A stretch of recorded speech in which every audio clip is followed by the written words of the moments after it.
If you were to teach a class on pool design, what would day one include? I think it would only be one day.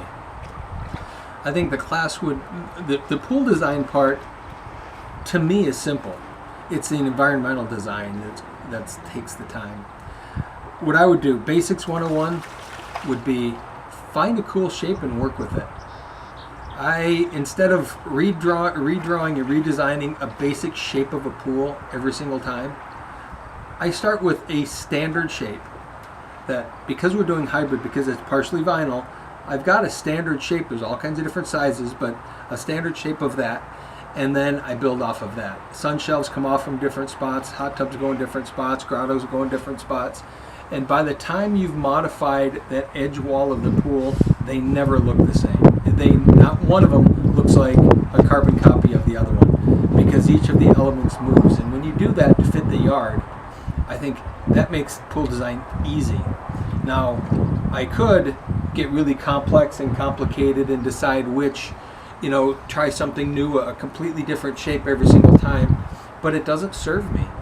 I've got a shape that works, that I can flip-flop end to end, we can stretch it, we can do what we need to do with it, and off of that, it's really a matter of creating the features, putting the features in there in an aesthetically and interesting way, with respect to where you come out of the house, where you enter the pool area, where your seating area is.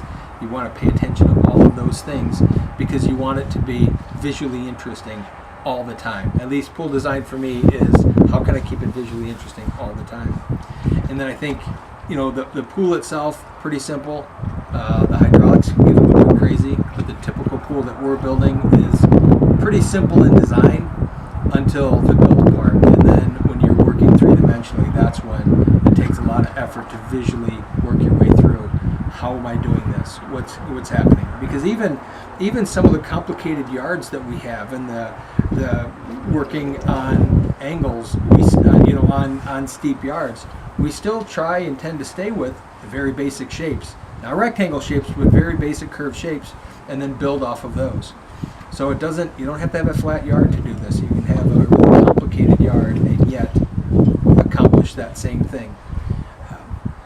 And then again, I would spend an awful lot of time on creating environment and getting to know how people feel about it versus how they think it looks. Let's talk about how it's going to make them feel and what can you do to make it feel really good all the time. And that's where